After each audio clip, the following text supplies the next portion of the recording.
Hey, it's Conrad Thompson, and you're listening to Something to Wrestle with Bruce Prichard. And Bruce, it's not Friday. It's New Year's Day. A little bonus action. What in the world is causing all this?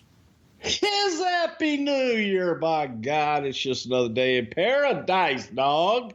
Look, my schedule's been crazy. Your schedule's been crazy. It's the end of the year. We made a boo-boo. We didn't have time to get a show out, and by God, we're getting it out regardless. So it's a bonus for the new year. 2020 is going to be a good one. Yeah, absolutely. A few weeks ago, we fell behind. It's just impossible for us to play catch up that week. We thought we could even up until the morning of, and then had to call an audible and do a best of. It was supposed to be Armageddon 1999. And we are back today with Armageddon 1999 and commercial free. How about that, Bruce? We're not even getting paid for this. What the hell?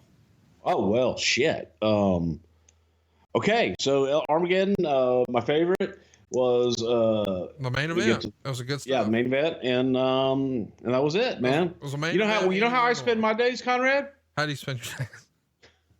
I spend my days working hard on the go, but the hands on the clock keep spinning too slow. I can't wait to be alone with my baby tonight. Happy New Year, everybody. Thanks for tuning in to Something to Wrestle with Bruce Prichard. I will not say Shaka Khan yet. Oh, okay. All right. Well, it ain't over, dog. Of course not. Let's get to it. December 12th, 1999, from the National Car Rental Center in Sunrise, Florida. Of course, we're in the suburbs of Fort Lauderdale. It draws another sellout, 15,749. Of course, it was announced on TV. It's a little more than that. That's everybody in the building, 17,054. Of that, 13,981 are paying customers. A really nice gate for 20 years ago, or any day. 402,413 bucks. Another 102 grand in merchandise. It does a pay-per-view buy rate of 1.1. So business is hot here in 1999 and really not everywhere else. It certainly feels like by December of 99, both ECW and WCW are on the downswing. It's reported in the newsletters around this same time that WCW lost $10 million in 1999, which Dave says at the time would have been the largest loss in the history of wrestling for any 1 year for a single company.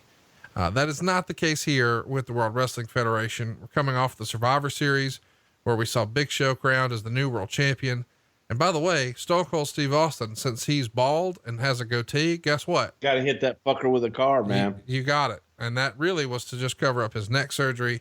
He's going to be out for the next 11 months. So, let's talk about that for a minute. Meltzer would write, Austin is suffering from a combination of problems that will keep him out of the ring for at least the short term.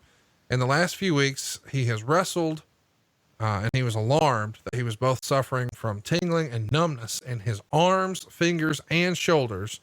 And after first getting reports from an exam on November 5th, they started to make new plans for the next several months based on the idea that he might not be able to wrestle for the foreseeable future.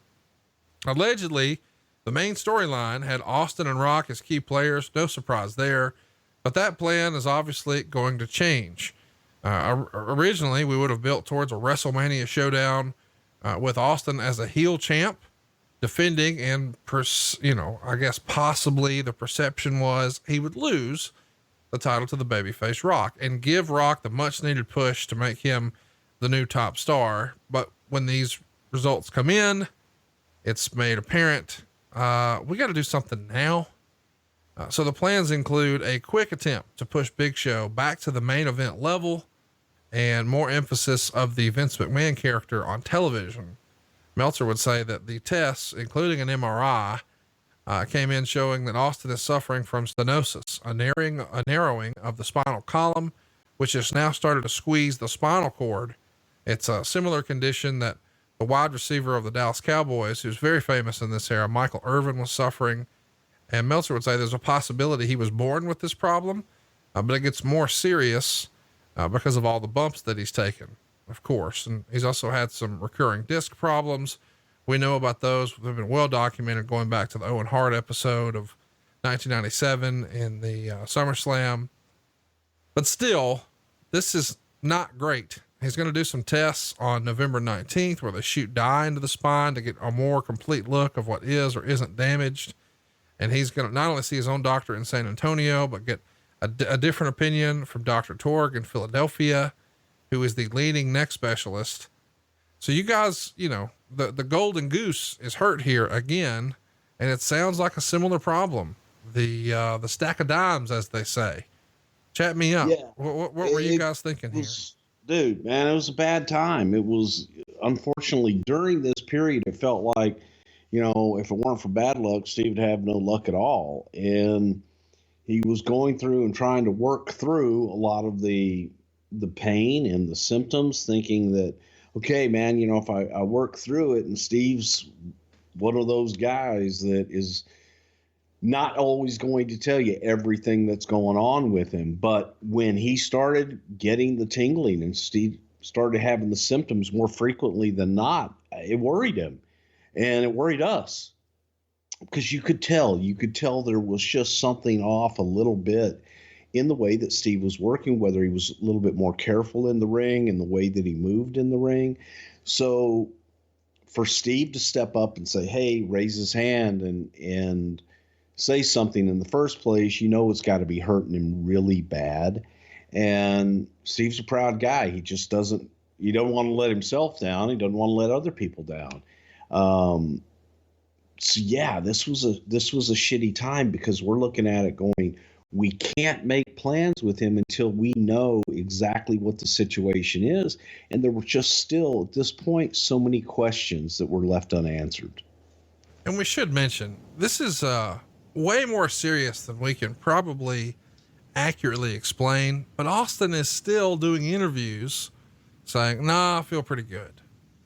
He's quoted, you know, a lot of times, including the Dallas Morning News, where he's saying, you know, I'm able to work out and I'm moving around pretty good, but my status is unknown because we don't know how bad I'm hurt. So it's one of those deals where you got to wonder how much of that is the real answer and how much of that is just, you know, the way the business has brought people up, which is to say, oh no, I'm fine. Let's rub some dirt on it. Let's keep going. Did you guys have, how much of a worry did you have that, hey, this is our blue ribbon here. I mean, this is our meal ticket. And if he's worried about losing his spot or losing some momentum or cooling off or whatever the wrestling cliches are, we could risk long-term injury to him. And that's not good for anybody. No, it's not. And the other issue with it was just the unknown, and having, you can go to 10 different doctors and you'll get 10 completely different opinions. Right. So that was troubling, because I think that there was a part of Steve that Steve was looking for the answer that he wanted to hear. And in this particular situation, there were doctors that were giving him hope, and then there were doctors that were telling him, hey, Steve, maybe you need to hang up the boots. I don't think any of them at this period were saying, nah, Steve, man, you're good to go.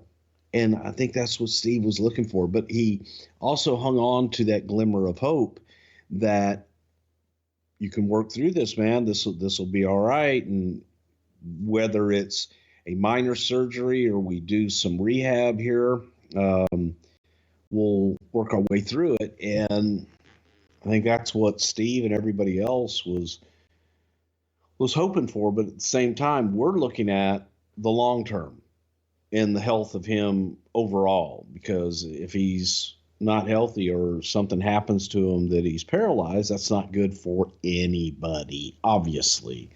So you're wanting to say, let's get you healthy for the long run. We can deal with the short run here. You know, business is good. We can fucking deal with it. We can make some adjustments and change as we go along. But the priority was his health, and saying, okay, get you better and let's figure out what's going on here.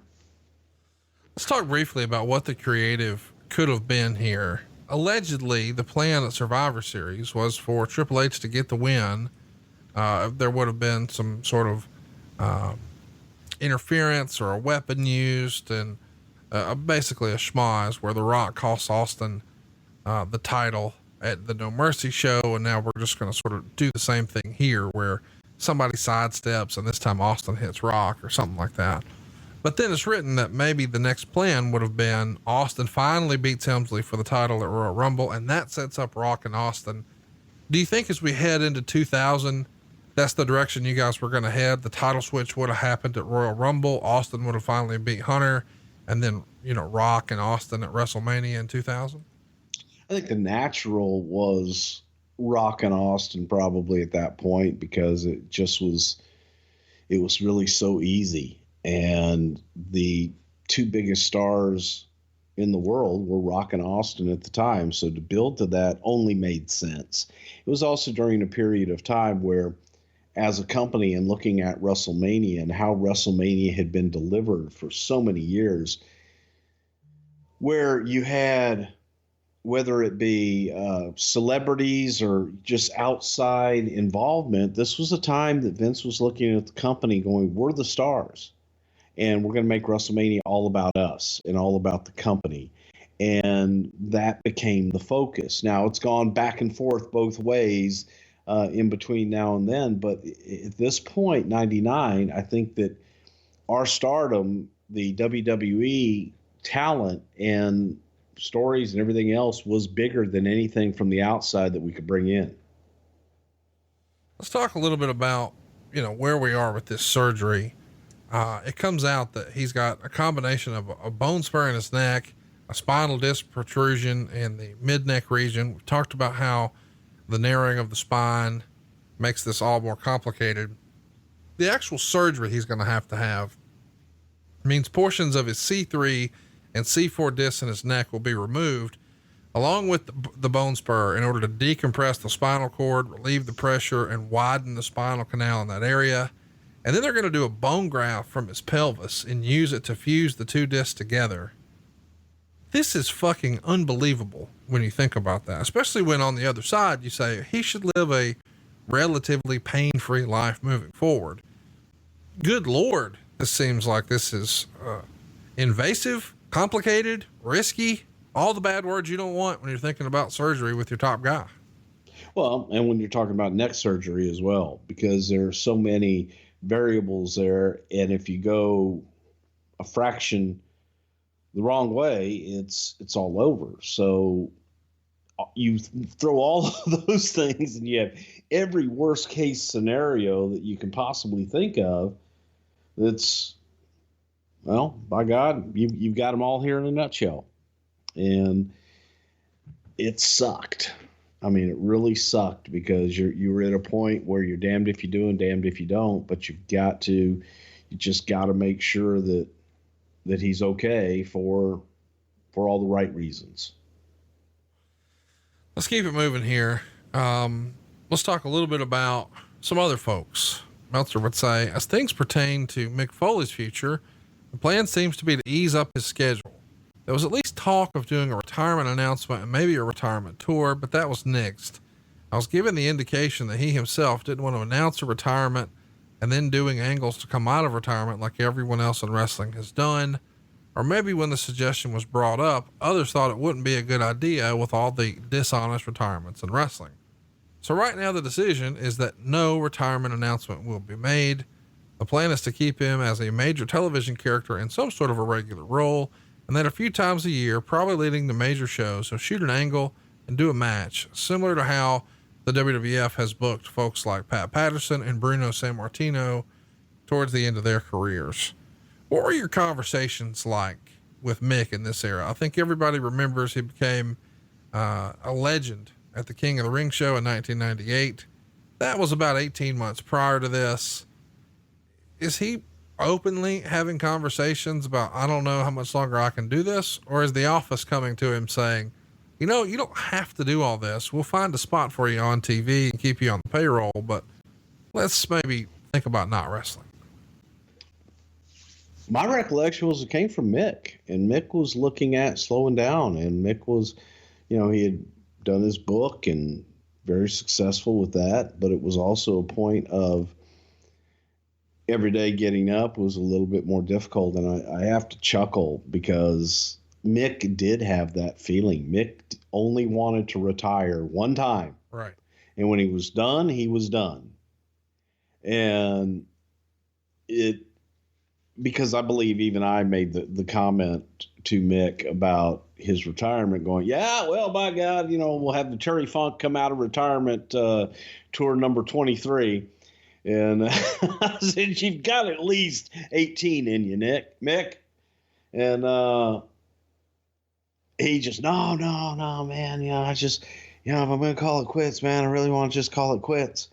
And that was, I believe that was all very genuine. But he was also the first one after he retired, coming as soon as he retired, not as soon as he retired, but very soon after he retired, coming back with ways to use him and implement him. And hey, yeah, maybe if I could just come back and I'll do this one little spot here. So that's you just have to get a chuckle whenever you hear guys say that, I'm done. And they're not done. They don't want to. They're not done. You're never done. It brings you back, man. I thought I was done. Yeah. Sorry about that. Yeah. Well, let's talk about where business is, because this is maybe one of the reasons nobody wants to be done. Nobody wants to take time off. Business is a booming. And now attendance is down a little bit from December of 98 to December of 99, but so nominally that it could just be based on venue sizes. In December of 98, your average attendance is 12,963. A year later, your average is 11,794, which would still be strong today. Your average gate, it's actually up. In December of 98, it was 298 grand and change. We're up 3.7% to 309,000 and change. And by the way, 100% of your house shows were sold out in December of 98. By December of 99, 71.4% sold out. But ratings, meanwhile, tell a different story. Your average rating in December of 98, 4.97. Your average rating in December of 99, 5.94. They're up 19.5%. I don't know what's more telling here, that, where it seems like when you look at the traditional indicators for business, you have less folks attending, but more money at the gate, and you're selling out fewer shows, but your ratings are up 20%. Do you think this is wrestling as a whole cooling off a little bit? Certainly the rating switch can be attributed to WCW cooling off. I mean, that's a big boost. That's easy to explain. But when you see that, hey, we were selling out 100% of our house shows, which is remarkable, and it's probably never happened in wrestling history before. And now we're selling out 71%. 71% sold out is a home run in any era. But it does make me wonder, are you guys starting to think, oh no, if WCW is not on their toes, maybe we need to push ourselves? What do you remember?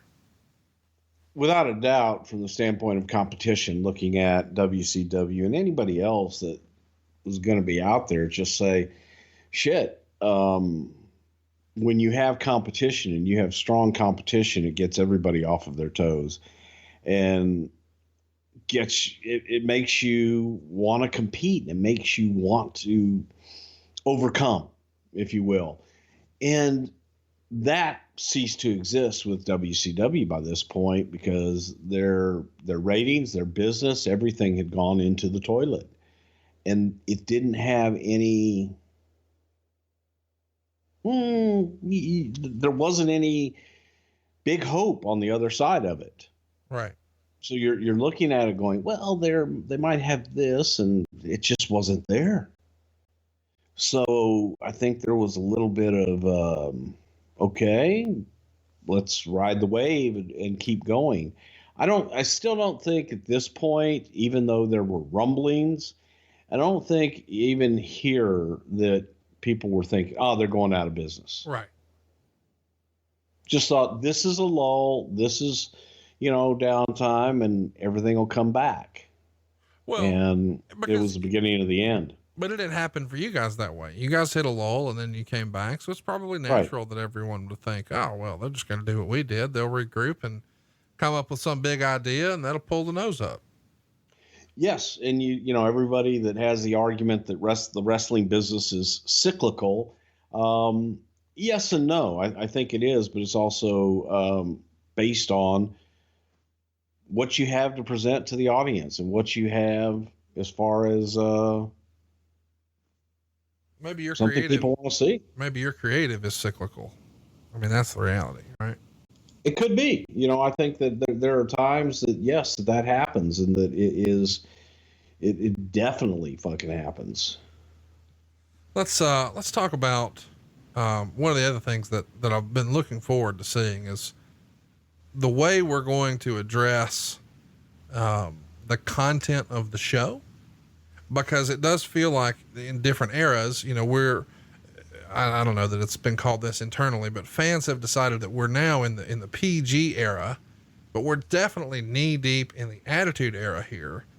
And there was an article in the Wall Street Journal where Vince was actually quoted saying, you'll see less aggression, less colorful language, less sexuality. Some of the more controversial characters may not appear on a regular basis on SmackDown. Obviously, SmackDown was not airing on cable at this point, but talk to me a little bit about when you remember there being a decision, whether it was conscious or whatever, that, hey, we're going to start to taper some of the stuff that got us here, because it's in the long-term best interest of the business. Well, I think that just looking at what avenues that you have open and looking at being able to open up your shows to whether it be bigger advertisers, but a bigger audience. And when you are looking at the makeup of your live events, I think we were seeing less and less families that everything's good, but I think that business is a lot better when everybody's coming out, when it is a whole family outing and you bring mom, dad, and the kids and everybody goes out and you have a big experience versus just you and a couple of buddies. So I think looking at it, being able to attract a wider variety of viewers and be able to look at that, the demo that we were missing, and that was that younger demo. It was, the teenagers were there, but right before that, you know, I think that we were lacking a little bit and just trying to broaden those demos. It's worth mentioning too, because I feel like whenever we talk about the decision to sort of, you know, have a paradigm shift with the content of the show, everybody just immediately goes to say, oh, they're doing that for advertisers.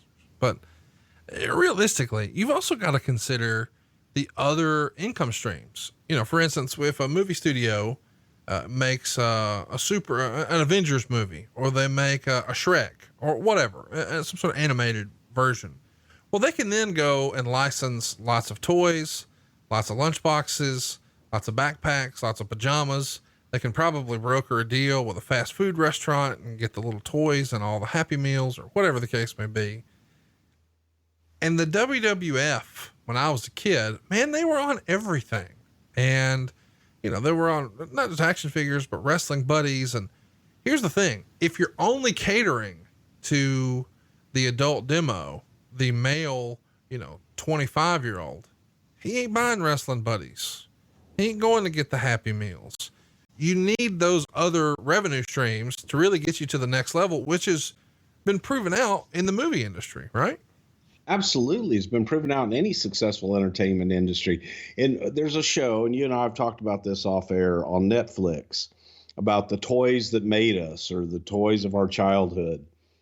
And you go back, and they did one on actually wrestling figures and action figures and just the different toys through the years that had been developed, and talk about the buddies, the wrestling buddies you just mentioned. But some of that was lacking later on because it was a more mature audience. So you miss that. And I think it just goes with any successful entertainment entity. You're not going to be able to, even though we did. So don't get me wrong. Don't people go, oh, goddamn, you sold Steve Austin action figures. Yes, we did. And sold an awful lot of them. But we wanted to sell more, and we wanted to be able to just broaden that demographic, and maybe with a little less violence, maybe with a little less sexual innuendo that may make a turn and broaden the audience and let mom watch, or let mom allow everybody else in the household to watch.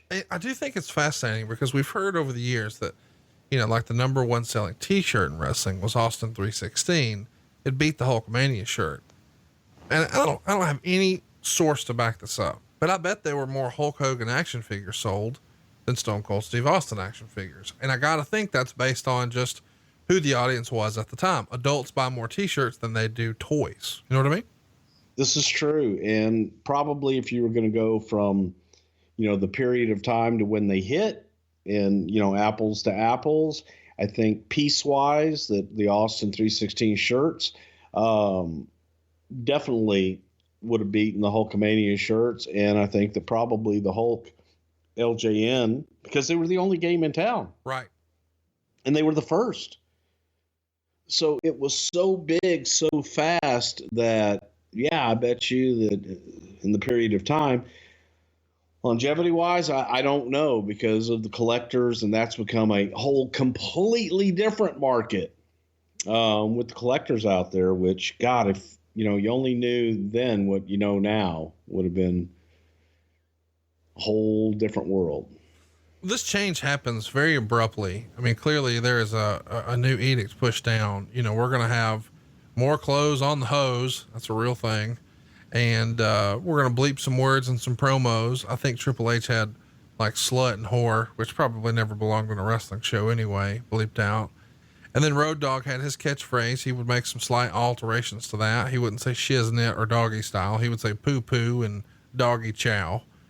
They would also change some references to pimps and hoes in the Godfather's speech, and maybe drop all references to quote unquote, lighten a fatty for this pimp daddy. So the evolution of the show happens fairly abruptly here at the end of 99, which is fascinating because, and I know it's going to sound like we're picking on him, but Vince Russo would say that the reason his WCW stint wasn't more successful was because he couldn't do what the WWF was doing, sort of catering to that adult audience. Meanwhile, the WWF themselves is walking that back a little bit. It's just sign of the times as well here, right? Sure it was. And that was just an excuse for Russo. If this isn't working, it has to be because of something else. It can't be because, well, maybe you don't have a filter anymore. Maybe it wasn't you. I don't know. Send your tweets to, hey, it's Conrad. Whoa, no. Bruce Prichard said all that. That was not me.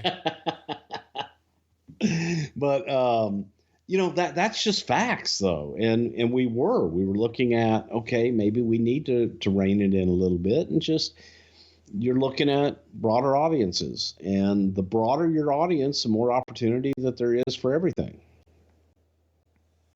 Wade Keller had something, that he felt like he needed to report. This is word for word here. Chris Jericho responded to recent torch reports about injuring others in the ring. His November 18th message said, "No matter what the sheet writers, internet prognosticators, and various other critics think, the only person who can convince me that I've had a good match or a bad match is me. And believe me, I know when I've had a stinker. I've had plenty before." Jericho concluded his updated by sarcastically writing, "Last week, due to accidentally sitting on the comb of Prince Albert, I got into a pull apart with Vince McMahon and Shawn Stasiak. I then inadvertently broke the nose of Tess before falling into a car that drove right into Steve Austin. Linda McMahon was going to fire me for that, but I had already been fired by Jim Ross for 4 performances in my match and not getting any reaction from the crowds at house shows. So I will lose every match until December 31st, 1999.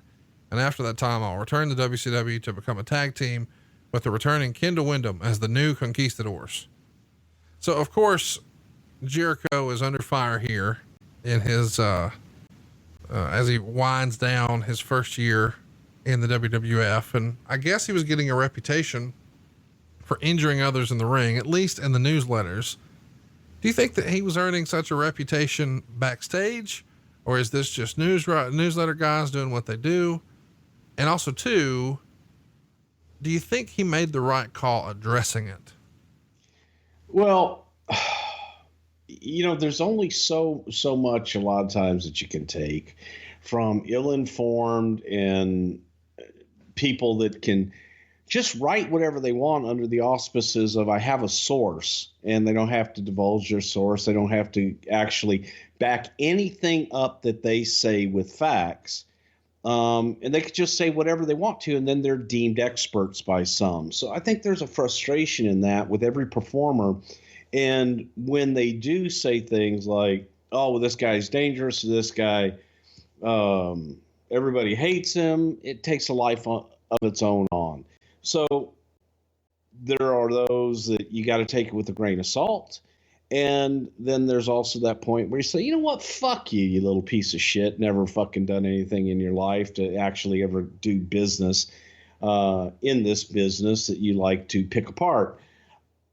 And I think it's just a frustration, and it's a fair frustration to have for people that don't know the truth, that have never actually ever been in that spot or even been around it other than fringe on the outside, listening to disgruntled friends or their buddies that like to laugh at the same, high spots and shit. It just gets frustrating, and same frustration I have. So there you go. Let's talk a little bit about Randy Savage. Wade would write that there's tons of rumors about Randy Savage's status, but no solid news as to whether he'll re-sign with WCW or join the WWF in January. He says that JR has noted in his column on the website that they had no plans to negotiate with Randy Savage and haven't spoken to him in, quote, quite some time. But of course, Ross did say never. I guess allegedly, nobody wants to meet his demands. And Wade's saying, including the WWF. But he does say, quote, because the WWF may need a big time to fill slots if Austin and Foley aren't able to wrestle full time next year, the industry belief is the WWF will be more likely than WCW to sign Savage in January. And Meltzer would say that everyone is hearing from Stephanie Bellers, Gorgeous George in WCW, the Macho Man's girlfriend, that she's going to the WWF. Now, we've talked about the Macho Man a lot. Do you remember there ever being conversations at the end of 99 that Randy may want to come back? The last conversations that I had with Randy were probably around 97, 96, 97-ish.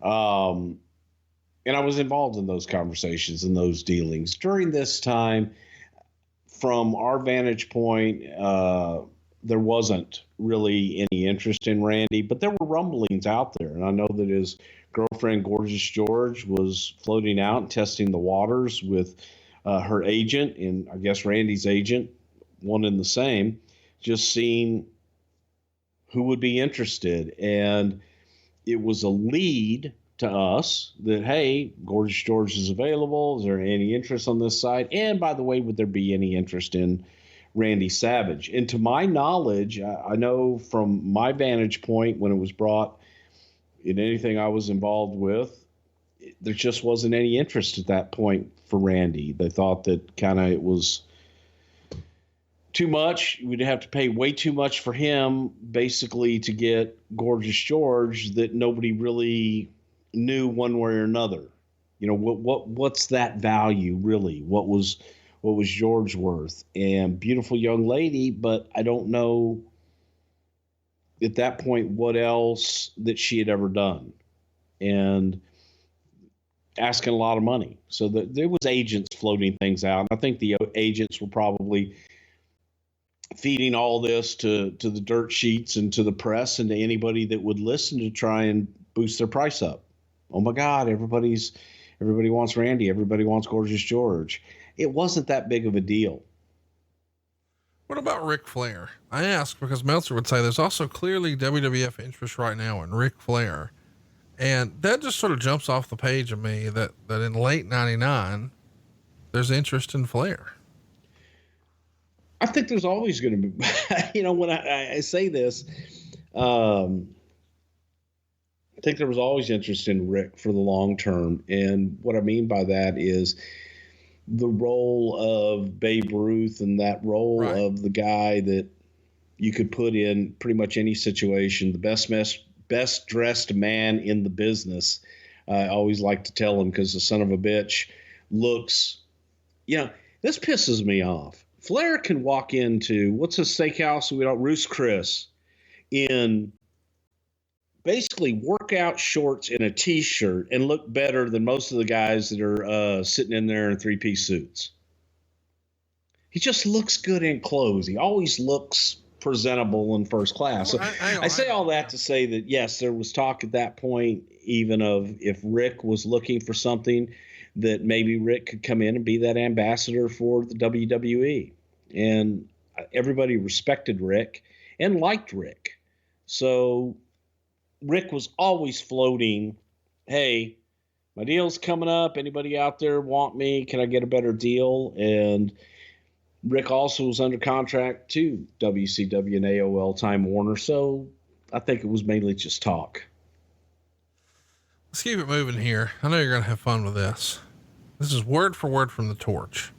A handful of indie wrestlers who had WWF tryouts lined up through Terry Taylor are reporting that they have been treated rudely by Bruce Prichard when trying to reschedule their dates. Of course, behind the scenes, Terry Taylor has just went back to WCW. But this tickled me. They are reporting that they have been treated rudely by Bruce Prichard. Your retort? Okay. Well, so again, they're nameless, faceless, reported in a Torch sheet. The only name in there is the tryouts lined up through Terry Taylor. There becomes this issue when someone leaves that, oh my God, Jim Cornette, great example. When Jim left, well, people would go back and use Jim. Oh, hey, Jim promised me this tryout. Maybe he did, maybe he didn't, but there was nothing on the books for it. No one else knew about it. And I can imagine the same thing here with, I don't know who you are. I don't know anything about a tryout that was scheduled. Nothing was scheduled with travel or for anybody else to know. And you move on from there. Send me your stuff. We'll be happy to take a look at it and happy to see if we can possibly arrange a tryout in the future. But right now, I'm talking to someone blind over the phone. I'm sure they probably thought I was rude because I didn't just say, hey, yes, okay, come on in, here's your date, and not know who they were. So unfortunately, what happens a lot of times, you got to start that process all over again. Let's talk a little bit about Notre Dame. It comes out in the Torch as well that the WWF is not going to be running shows here at the University of Notre Dame. Apparently the last time they ran South Bend, the university insisted that company officials sign waivers against swearing, sexuality, lewd gestures, etc. Apparently Steve Austin was so upset by this, he decided not to work the event. Godfather told the crowd he wasn't allowed to bring his girls, and Billy Gunn was upset to the point that even though he was told not to, he did the suck it chant. This is very much a company in transition where you've got a lot of guys who've made a lot of money with a certain act, and now we need to tailor it a little bit. Do you remember there being any significant pushback from any of the boys? Or does Vince eventually just pull everybody together and say, guys, like it or not, this is what we're doing? Yeah, there was pushback, and the pushback was from the comfort of, this is my gimmick. This is what I've done. And people aren't going to accept me and respond the same way if I do a watered down version. And we found obviously that it's not a watered down version. It's a little bit different version. It's a little bit more PC. I hate that word too, but you find that the audience will accept it if you do it just as well. And you don't dwell on, well, we used to do this, but yes, there was pushback from guys that had been used to doing it one way. And that's the way they wanted to do it. There was fear that if I clean up my act, I'm not going to have the audience behind me the way they were before. And that's just not the case. We should mention on the November 22nd Raw, DX's limo pulls into the arena parking lot. Vince McMahon snaps, drives his car into DX's limo. Vince climbs out of his car, smashes the window out of the limo as DX runs away. Inside the arena, Shane's crew is trying to hold back Vince, who's pounding his bat on DX's locker room door. And we would see that until the police show up and arrest him. And they're actually putting Vince in handcuffs and taking him out. They eventually lead him to a squad car. And of course, DX is taunting him. Later, we see Vince led into the booking room and they're fingerprinting him. And of course, Triple H comes to the ring for a promo and the crowd is chanting asshole at him. And he says something like, "You have no idea how big of an asshole I can be." And they show highlights of Vince smashing his car into DX's limo. And Triple H accuses Vince of driving the car that struck Austin. And he says he's going to press charges on Vince because, quote, "It was my civic duty as a responsible citizen to put that man away." And of course, later in the show, the officers tell Vince that his bail's been posted and he's free to go back. But he can't, he's free to leave, but he can't go back to the arena. And as you may imagine, Vince is going to be there at the end. Bastard. Vince pushes Triple H off the stage and throws a chair on him to end the show. So we're doing our best in the absence of Stone Cold Steve Austin to do more with Vince. It's not the original plan. What did you think of this pivot? Well, it's not, and it was the equivalent to hot-shotting in a lot of respects because you had to make a very strong right turn versus the road that you were already traveling down. So it had to be shocking and it had to be big. And you look at what was the most popular character on the show, bar none, was Mr. McMahon.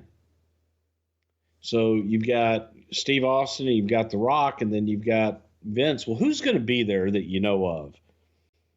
Definitely, no matter what, they're never going to leave the company. They're always going to be there, and that was Mr. McMahon character. And this was probably at the height of that. Meltzer would report that on the UPN deal, UPN is paying $300,000 a week for the time slot. So that's $15 million as a minimum. But if the show is sold out, it could be in the $23 million range, which is pretty good. How pleased were you guys with UPN as a partner?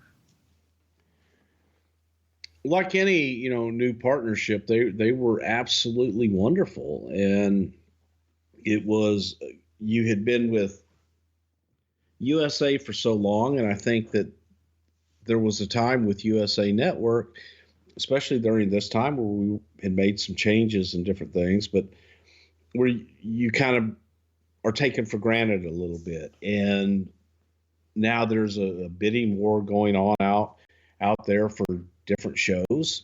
SmackDown being a part of the Viacom family, it was nice to be wanted, and it was nice to work with a network that was coming back to you for ideas to promote the show and to promote your talents versus, well, hey, we've got the number one show on our cable and they're doing great. We really don't need to do much to promote them. So that's, as far as UPN and Viacom, they were a terrific partner in the beginning. Let's talk a little bit about the business. In the 3-month period ending October 29th, the company grossed $88 million, which means that the company was on track to gross $350 million over the course of the year. But the profit for this quarter is down to 7.8.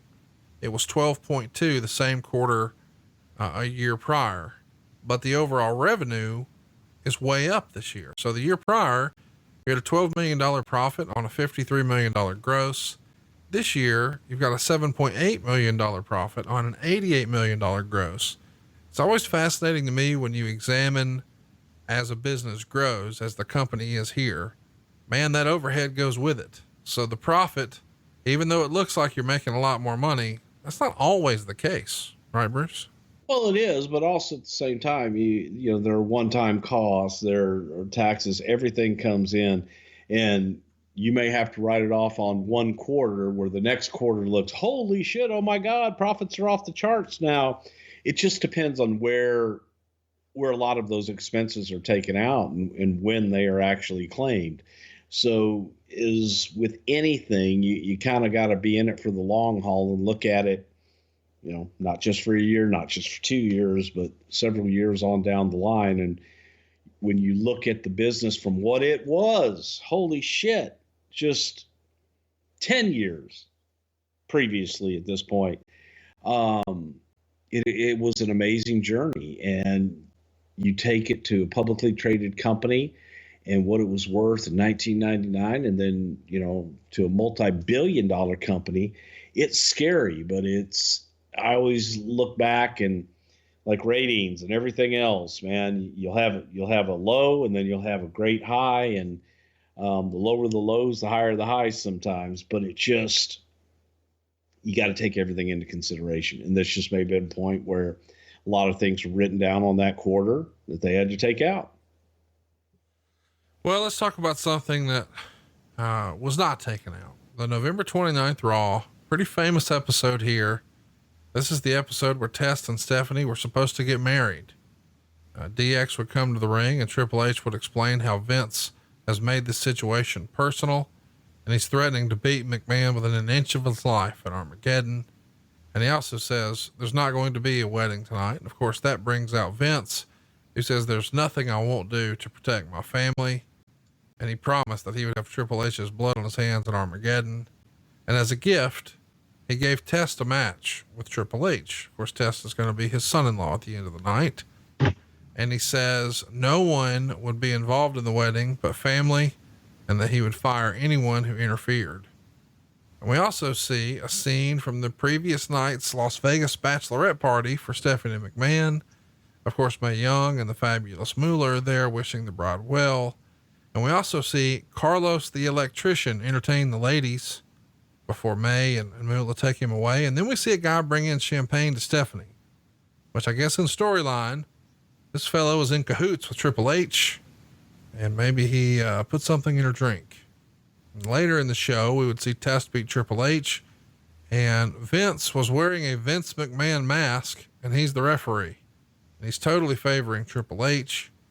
Eventually, as you can imagine, Test is going to come off the top and Vince is going to fast count him. Triple H tells police that Vince had violated his order, that he couldn't come within 50 feet of him. The cops are going to check on it, but the stooges, Patterson and Briscoe, say, nope, Vince was in the bathroom the whole time. Just stand right here. You can smell it. It's real life. After the match, more of the party is shown. And then we see backstage Hunter demanding that Vince be arrested. And as the cops are questioning him, he is of course denying it all. We see the bridesmaids preparing for the wedding, and now it's finally time. Test is here with his entrance music. He's not announced as Andrew Martin, of course. He's Test, and he's marrying Stephanie McMahon, by God. And when they do the old speak now or forever hold your peace bit, Triple H comes out, surprise, and it shows a video of Stephanie passed out and doing the whole quickie wedding drive-through at the chapel in Vegas. It's a Little White Chapel. It was the same place that I got married, and Jim Ross got married, and some other guy, Michael Jordan, I think, got married there. And Britney Spears, I think. Really? So anyway, in this drive-through, Triple H, as Stephanie is there passed out, answers for her, and they announce her as man and wife. And then as the show's going off the air, Triple H says they've consummated the marriage many times. And you see, the Jurassic Park face of Stephanie McMahon as she's letting out a big roar. Interesting little angle. One of the most famous in Raw history. It does really, really well. Raw gets a 5.98 that night. Nitro gets a 3.04. Really pretty remarkable. What do you remember about this angle? It certainly is one that people are still talking about today.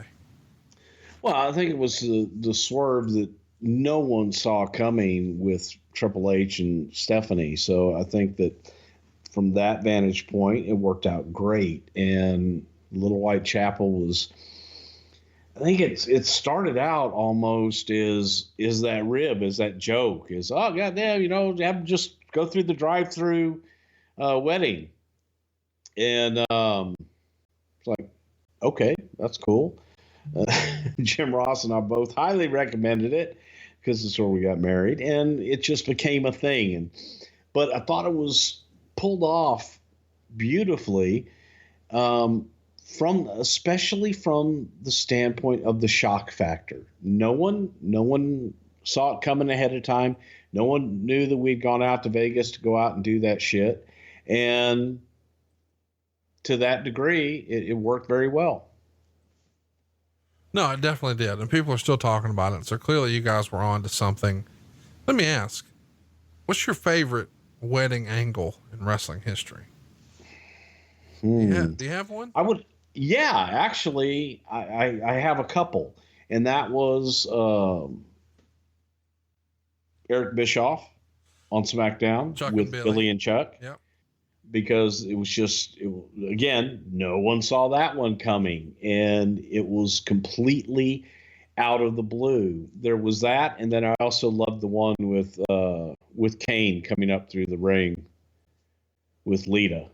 Was another great spot that just, you knew it was going to happen, and it was just so absurd the way it happened. It all worked out well. Weddings are good. Usually. Inside Edition on November 30th is doing a feature on this wedding, as if the whole thing is a shoot, which is just tremendous. I mean, Inside Edition is a work. Get out of here. Stop it. Meltzer would report that Shamrock is cleared to return in mid-December, that he'll probably be back right after the Armageddon pay-per-view. And it says his injury was diagnosed as a soft tissue sprain of the cervical spine. And the diagnosis is that there's a better than usual chance that down the road, he'll have to have a neck fusion because he suffered a broken neck back in high school, and he's eventually going to have to get that fixed. You know, I start to see a theme here.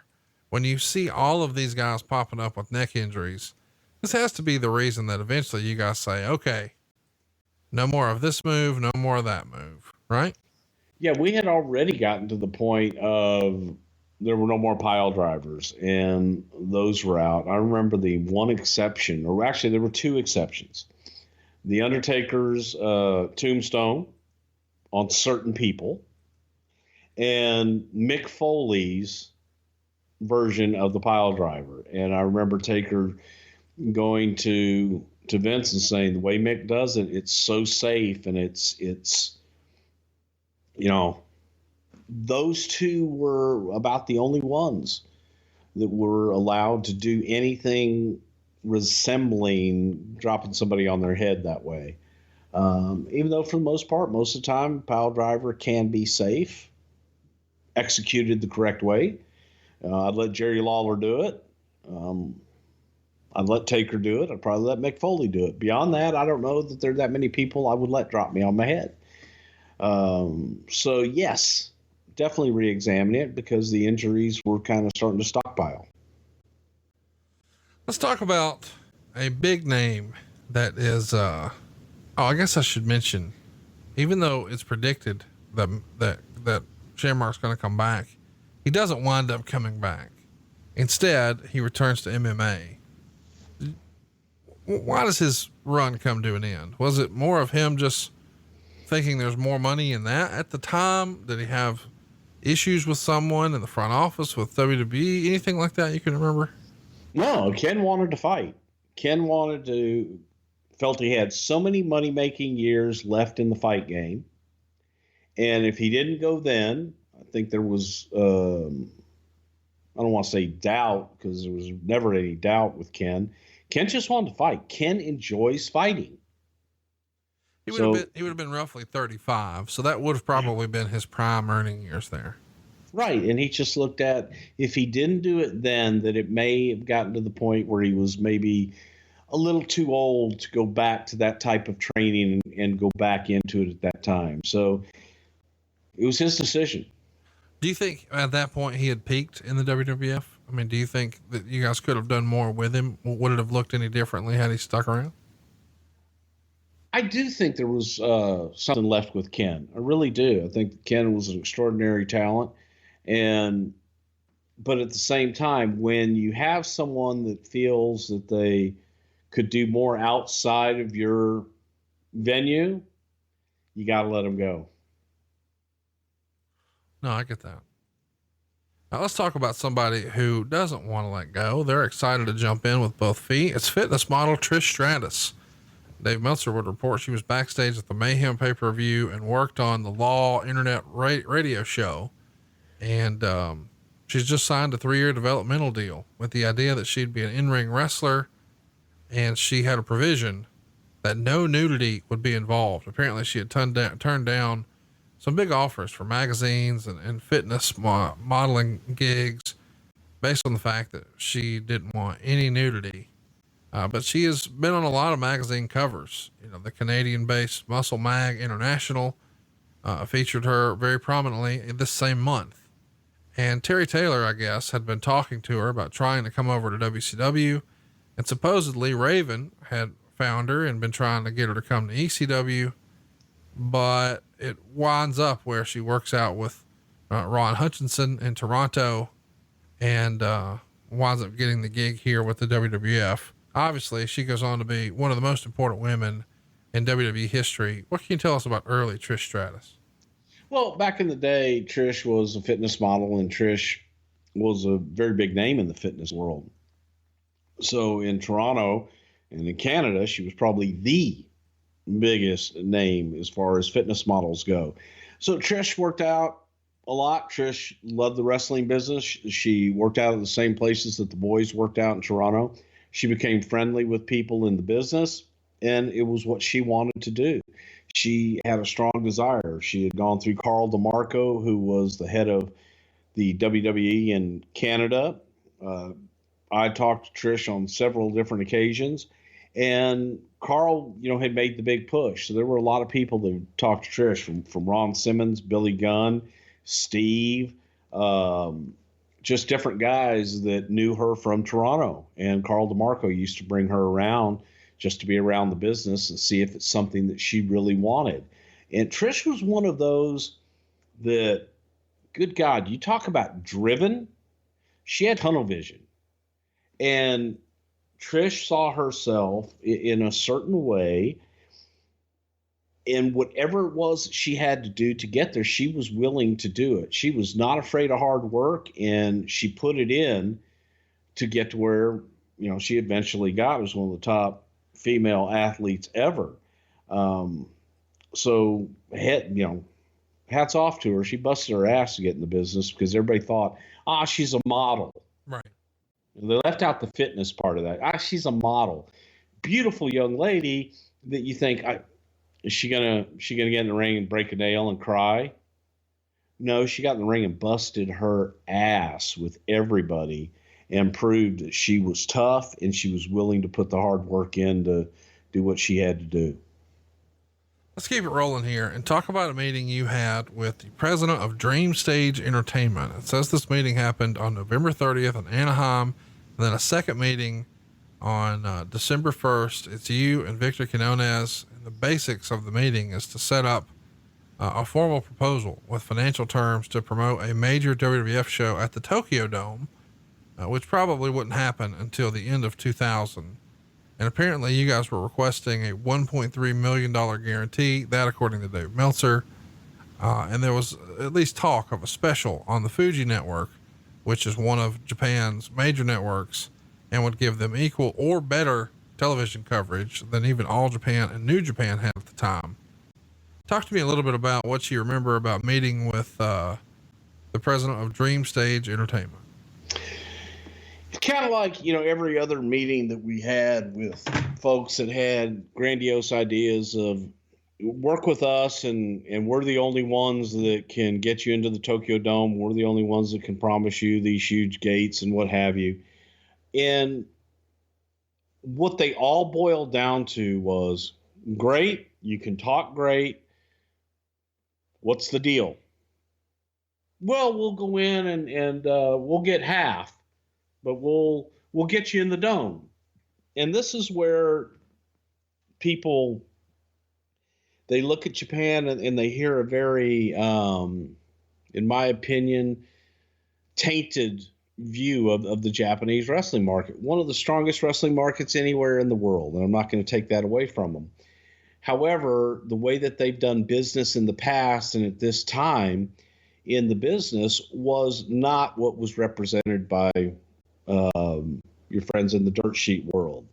They a lot of times they love to talk and they love to boast grandiose numbers and what have you. But our meeting was here simply just to say, okay, give us a proposal. This is what we need. All right. Here is our bottom line as far as to be able to do something and go out and make it worth our while. Can you do that? Can you come back to us with a business proposal, not just talk? Come back to us with a business proposal with laid out in black and white what responsibilities you have, what you're going to bring to the table, and what you're going to deliver to us. And that's usually where the meetings ended. And just like this one, that was the last meeting that we had with them, because it was a lot of talk. And you usually had to find sponsors over there that were willing to foot the bill and buy all of those seats and use it as advertising for whatever they were plugging at the time.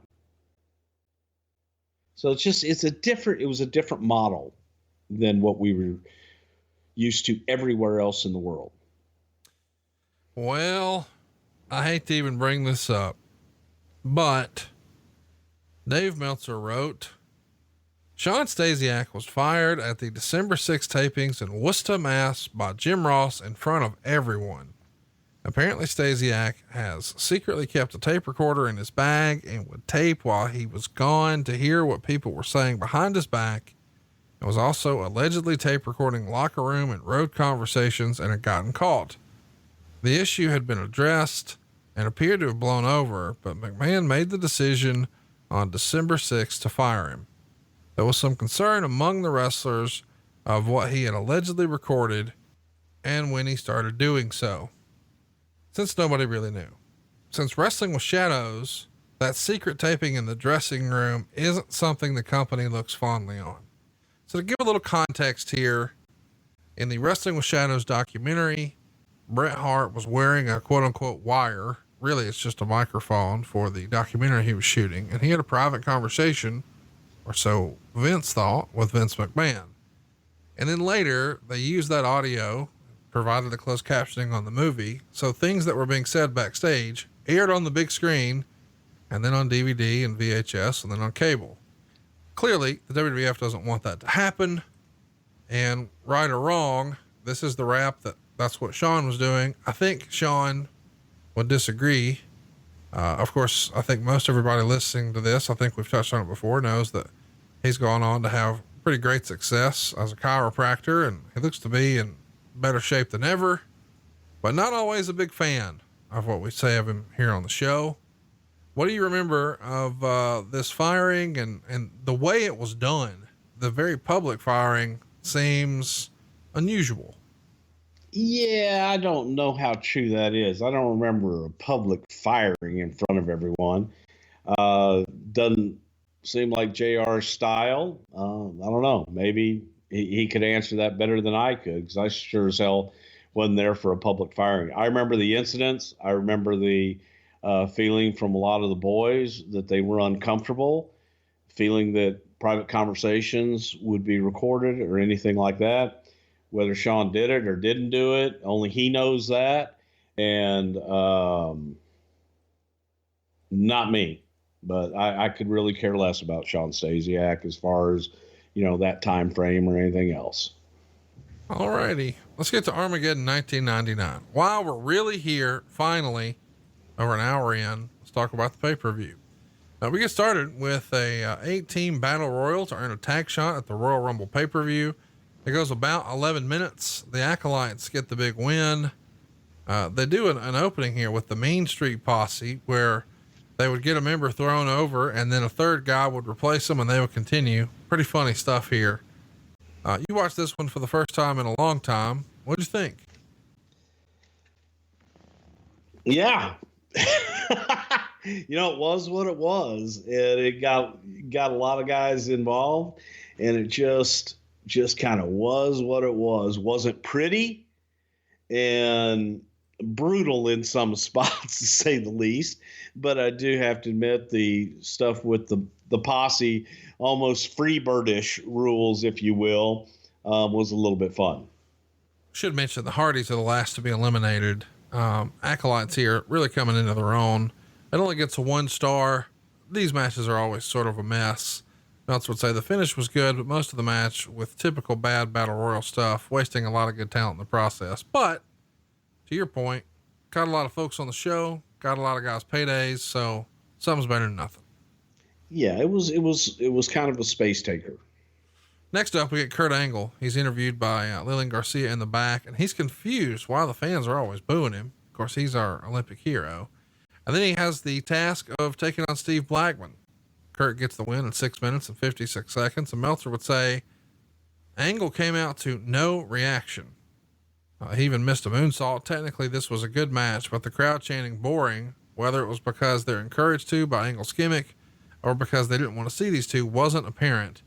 Angle won with the German suplex, and after the match, Blackman attacked Angle with the nunchucks, and for some reason, Blackman got a big pop for that. 3/4 of a star. We should mention Kurt had just made his TV debut the prior month at Survivor Series, beating Shawn Stasiak. Shawn was wrestling as Meat at the time. So very early Kurt Angle, and for whatever reason, the fans hadn't quite caught on to the gag yet. They weren't with him. We know in time that would change. But it is fun, just in a vacuum, to go back and watch a Kurt Angle match before he was over, right? Yeah, but you know what? He was still damn good. Oh, for sure. Kurt was such a natural, and being in with Steve, who also is a good amateur wrestler and was able to work that style, which is a very believable style, with Kurt, the audience didn't know how to take Kurt yet. So unfortunately, they reacted with indifference until it's like, okay, show me something. And we were getting there. It was a slow build. You had to explain Kurt Angle and the fact that he believed everything that he said in the 3 eyes. And Kurt saw himself as the pinnacle, the greatest babyface to ever walk the face of the earth. And everyone should accept him as just that. So it was a slow build, and it wasn't something that was going to get over overnight, but by God, it did eventually. Next up, we've got an evening gown pool match with Miss Kitty, BB, Ivory, and Jacqueline, the Fabulous Moolah, and Mae Young, your special guest referees. This is quite the interesting show here. The women are rolling around fully clothed in the pool. Then they tear Jackie's dress off, and she's struggling to keep herself from being exposed. BB has her dress torn off, and then Ivory goes after the bra, but somehow they don't get it off, and the fans are booing that. Kitty then tears Ivory's dress off. She becomes the winner, but she said she wanted to be called the Cat, and said she promised that she was going to get naked.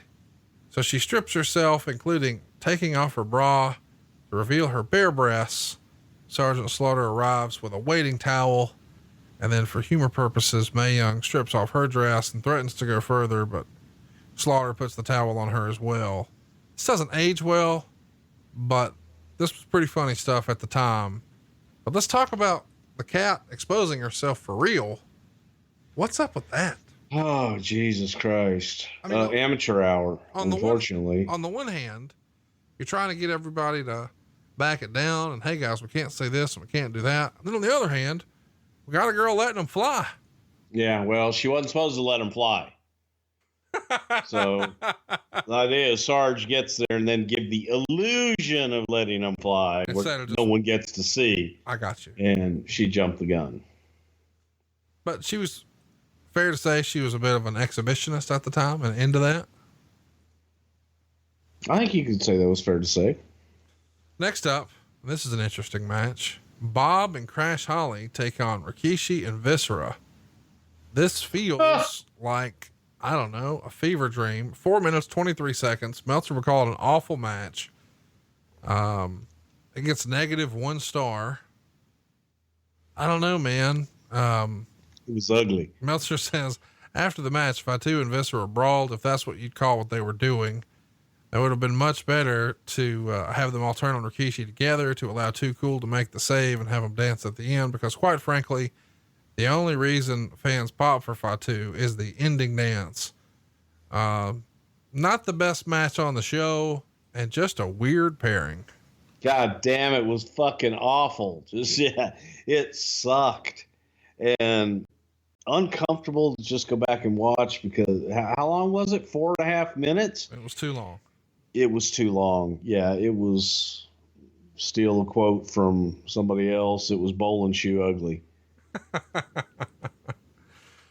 Next up, we've got Val Venus winning the European title over D'Lo Brown and British Bulldog in a 3-way, 8 minutes and 20 seconds.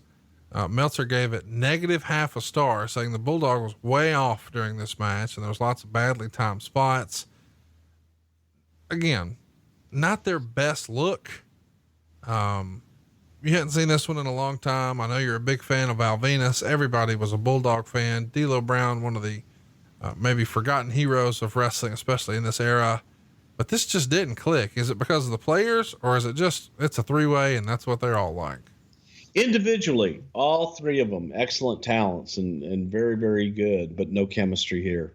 No chemistry whatsoever. It was almost as if the three guys had three completely different matches in mind. How important is it? Nobody was listening to the audience or each other. How important is it for an agent to be involved when it's a 3-way like this? Maybe sometimes if it's two guys and, you know, they've both got a bunch of experience and they're familiar with each other, might not be as necessary. But with three guys like this, man, it feels like you've got, you know, what's that old, a lot of, too many chefs in the kitchen, too many cooks in the kitchen. Yeah, it can be. And there needs to be one. There needs to be one leader that is able to make sure everybody is where they're supposed to be, when they're supposed to be. And this just looked like everybody was in their own match. So everybody was calling their own shit. Whether that's what it was or not, that's what it looked like. And when you go back and look at it later, it was, wow. It was getting to be one of those brutally hard to watch shows. I think the rumor is on the heels of this show, D'Lo Brown's contract is going to be up, and there's talk that he was even in discussion with WCW. Did you ever hear that D'Lo might be having talks with WCW, or were you concerned that he was going to leave? I don't think anybody was really concerned that he was going to leave. I think whenever anybody's contract was coming up or anything like that, there are always those rumors floating out there that, oh my God, they may go to WCW. And that was usually just talk, automatic talk whenever somebody's contract was up, or for a way for a guy to maybe think they're getting a better deal to say, oh, well, you know, talking to these guys. But at this point in time, I don't know that WCW was that big of a threat. And if he wanted to go there, more power to him. But I don't think anybody on our side that there was any issue. If there was confidence that D'Lo was going to stick around and move on. You think D'Lo could ever have an opportunity to work with WWE behind the scenes in the future? Did he leave on I think he could. Yeah, I believe he has before, but I'm not really sure. I think D'Lo's, you know, has been a good agent and would probably definitely help out. Next up, we've got a match between former tag champions Kane and X-Pac. At Survivor Series, Kane beat X-Pac by DQ after DX would attack him. And then on the November 29th Raw, X-Pac would interfere in a tag match with Kane and Big Show against Bossman and Viscera. X-Pac would cost Kane the match by hitting him with a chair, and afterwards, he would also attack Kane's manager, Tori. Later in the night, X-Pac would team up with the New Age Outlaws to wrestle Rock and Sock and their mystery partner, who winds up being Kane. And that match would end when Al Snow would interfere and attack DX. And then on the December 2nd SmackDown, Kane would lose to Viscera by countout after being distracted by X-Pac. So here we're going to see X-Pac do an interview saying Kane can only win by pinfall, while X-Pac can only win by leaving the cage. So a little wrinkle to the traditional cage match rules. It only gets a 1 3/4. It goes 8 minutes and 12 seconds. Kane gets the pinfall win. There's even some handcuffs involved here, where Road Dogg is involved and Billy Gunn's involved, and they're slamming the cage door on Kane, throwing him handcuffs. And of course, eventually Kane breaks the handcuffs and X-Pac's trying to climb over, but Kane's going for the door, which is not supposed to be the finish here. He stops X-Pac from hitting the floor, puts him on his shoulders, carries him back to the door, throws him back in. and comes off the cage with a clothesline, pins him with a tombstone. Meltzer would say the finish was good, but the match lacked heat. You know, for whatever reason, I just wasn't feeling this feud at the time. Now, with the benefit of hindsight, it was better than I thought it was at the time. I don't know why, it just didn't connect with me then. What'd you think watching this one back after a long time? I thought, again, looking at the main participants of X-Pac, Kane, and Tori, and it was a little love triangle there, the whole 9 yards. All three had chemistry. So exactly the opposite of what you had in the match before with Val and Bulldog. You had chemistry in this match. You had two guys that liked each other, and you had Tori who got along with both guys and was there. And I think this was probably, in my opinion, when Tori was with Kane and X-Pac and through that whole little run, was the best stuff that she did while she was here. And I enjoyed the match. I thought it was a good match, slow at times, but it was a cage match, and it told a story. And so to me, I enjoyed the hell out of it. And what I liked best was just watching those three gel, and it was a good story. Let's talk about the good story you're going to tell next. We've got Chris Jericho and Chyna wrestling for the Intercontinental title. That's a real sentence. At the Survivor Series, Jericho and Chyna are wrestling, and Chyna gets the win, retaining the title. On the November 15th match, Chyna and Miss Kitty distract Jericho during a match with Gangrel, which allows Gangrel to win. On the November 25th SmackDown, Chyna and Kitty cost Jericho his match with Big Show for the world title. And on the November 29th Raw, a match is made here at Armageddon for the Intercontinental title. They go 10 minutes and 17 seconds, and you won't believe this. Meltzer writes, this was actually the best wrestling match on the show, which is a real credit to Jericho because Chyna was really exposed with her bad looking offense, particularly the forearms, which she needs to retire from her repertoire that Jericho had to sell on her bouncing off the ropes like someone beginning wrestling school. Ultimately, Jericho gets the win. Chyna's going to tap out to the walls of Jericho, of course. And after the match, Chyna's going to interrupt Jericho's interview and tell him that she's a better wrestler last month, but he's a better wrestler this month, and shake his hand. 2.25 stars. It's better than we expect going in, to say the least. What'd you think? I thought it was damn good. And again, it spoke to how good Jericho is. And you go back to the shit earlier on about the dirt sheets and everything, kind of knocking Chris and so on and so forth. Chris went out and made this work, and Chris made it great.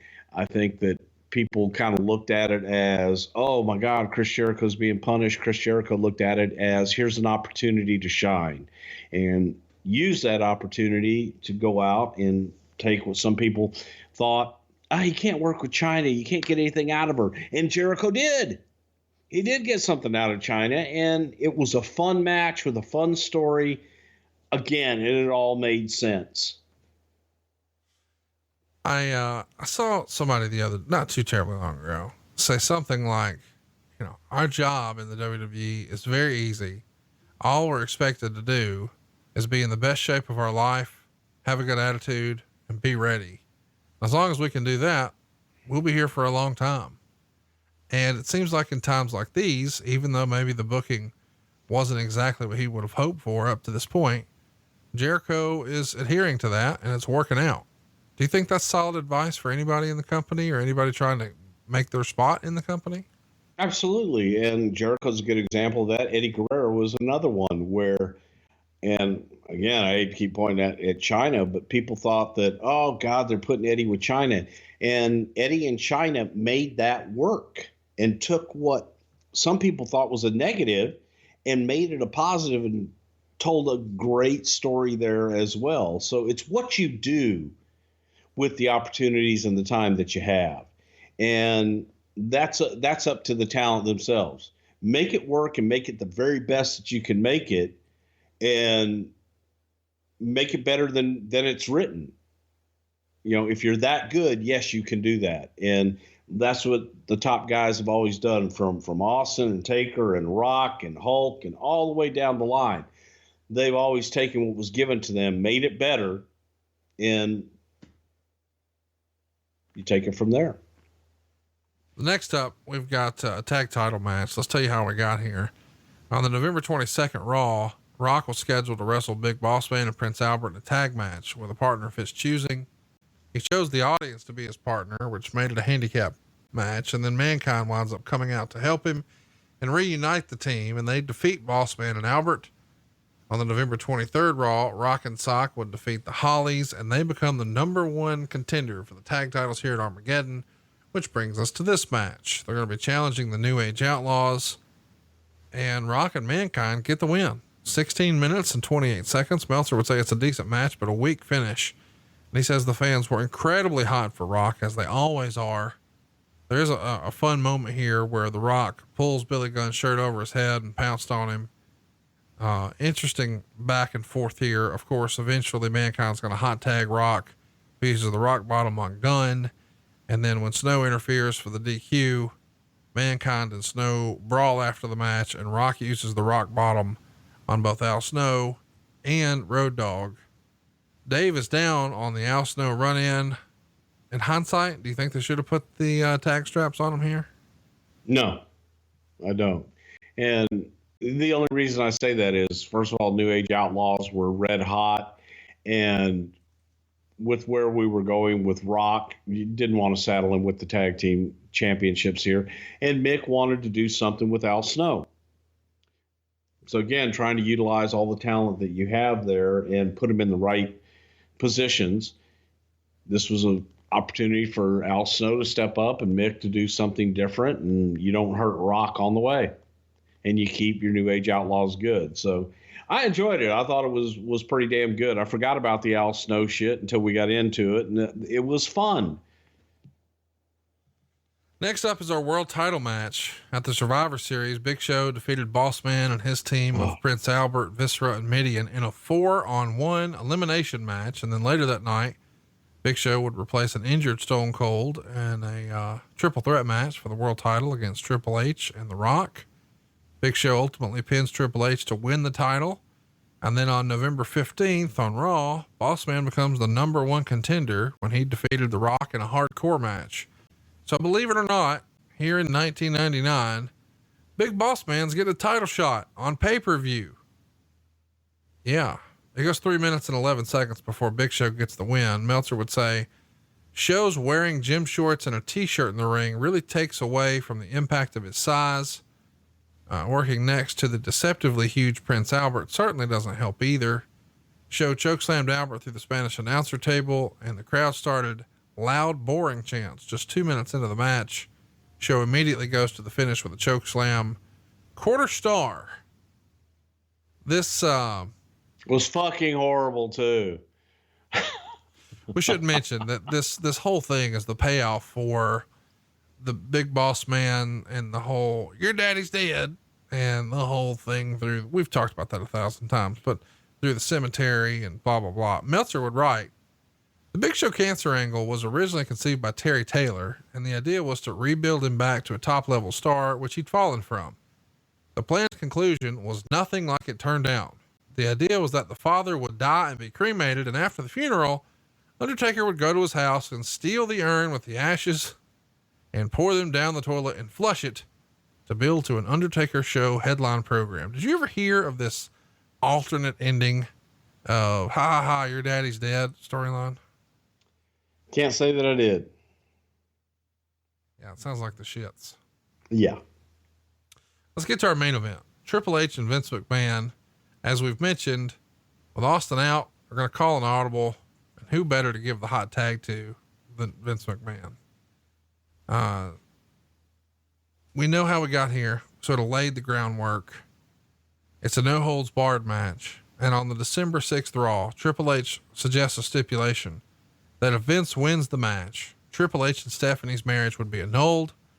But if Triple H wins, he would be granted a world title match. And of course, Vince agrees and makes that a stipulation. These guys, unbelievably, get 29 minutes and 45 seconds. They hammer it in conversation that Vince McMahon is 53. And yeah,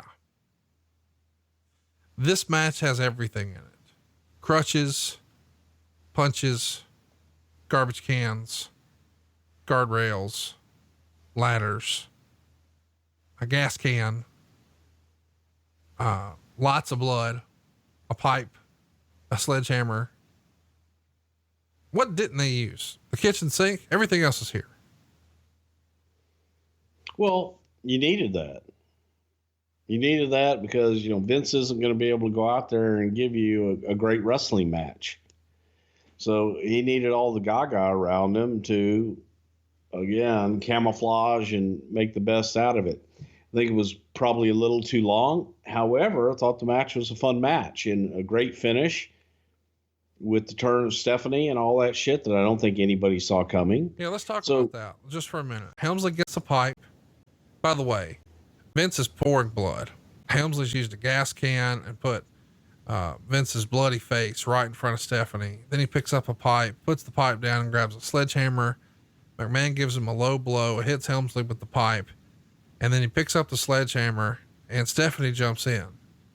And she says she wants to hit him with the sledgehammer. So then Helmsley takes the sledgehammer from Vince, goes to hit Stephanie, but Vince jumps in the way and takes the blow. And after a second blow, Helmsley pins McMahon. And then Helmsley's teasing he's going to take out Stephanie with the sledgehammer, but instead drops the sledgehammer, and Stephanie and Hunter hug and kiss to end the show. So it's a 1.5 stars. And Meltzer says, even with the great angle, if Hogan was in the same match, people would be giving it negative stars. So not a ton of wrestling action in a traditional sense, heavy on story. And to your point, the swerve at the end, nobody could really see coming. I feel like we should mention too, it's been explained that Triple H hyperextended his knee earlier in the day when they're sort of walking through the match with Yes. So he's out here hobbling around, doing his best to carry a guy who's, while he knows a lot about wrestling, has not actually wrestled a lot. And he's 50 something years old, and it's the main event of a pay-per-view. And he's essentially standing in for Steve Austin, the biggest star in the business. Kudos to Triple H for making this work. Yeah, dragging his leg through the damn thing. And I'd forgotten again until go back, watch it. And earlier in the day, while walking through stuff, had screwed his knee up. So it was, you add that to it and you go even more remarkable as you go back and watch it. But again, when you talk about story, the story was there. And I think the story sucked people in. Like I said, as far as application and as far as overall the match, it could have been 10 minutes shorter and gotten everything out of it. But at the same time, it had emotion. It had everything that you wanted in a story and a big finish at the end that left people going, what the fuck did I just see? And to that end, it worked. And I enjoyed the hell out of it. And I know what you're thinking. You got to be thinking, well, why in the world would Stephanie do this? They explained it the next day. Vince would arrive on Raw with a sledgehammer, starts pounding on a door that says DX on it. He finally gets to the ring, calls out Triple H. Stephanie comes out. She's sporting a new look. And Meltzer would even say she has a great promo.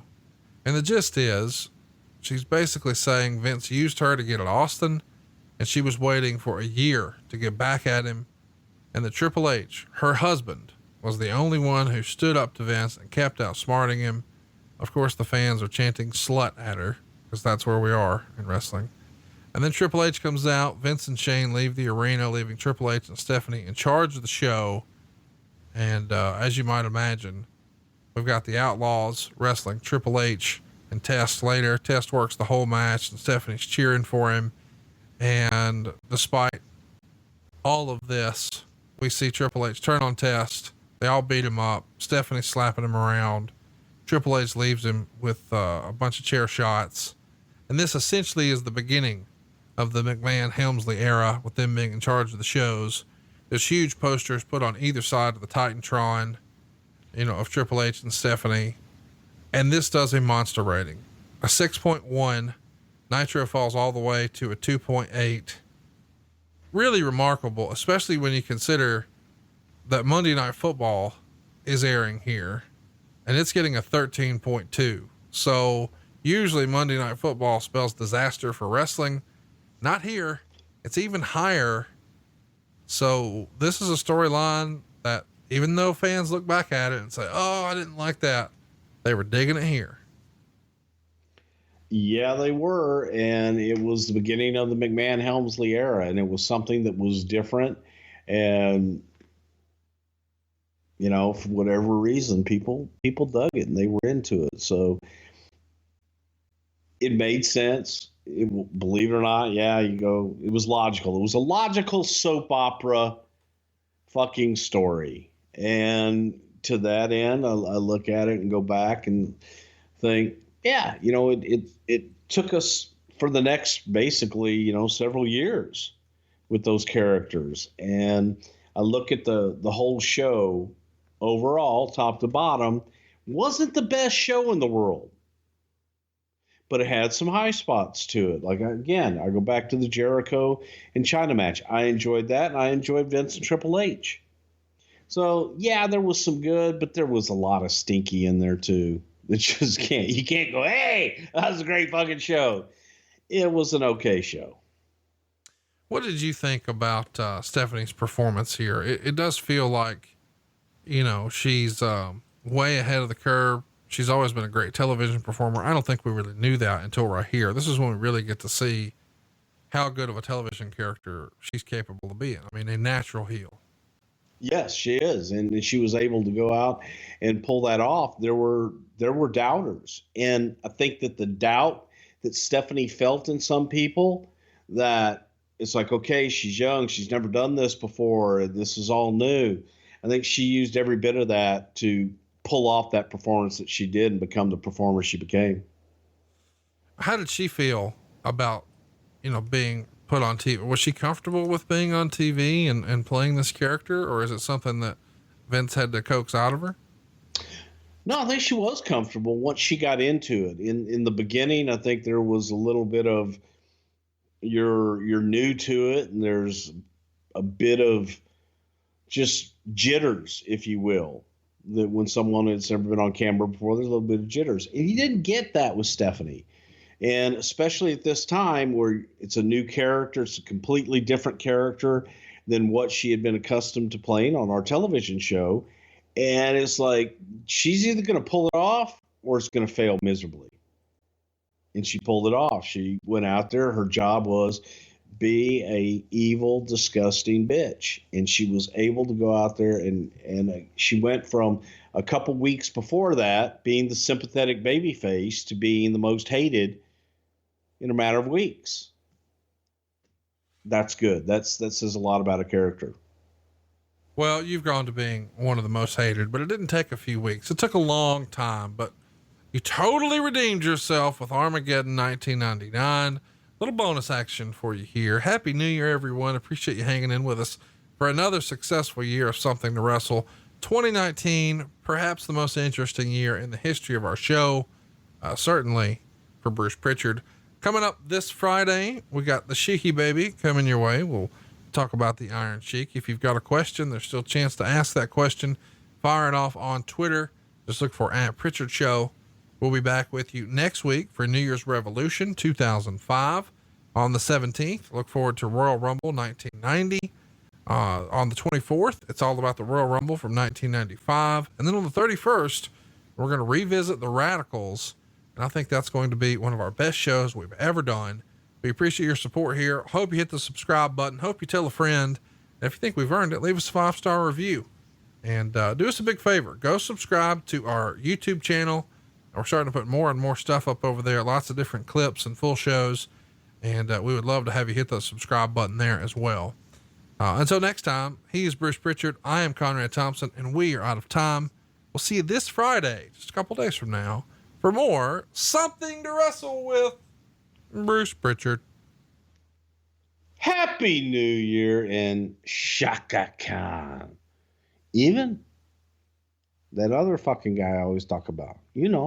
Pasho Villa. For to be. Next week you get humbled, baby.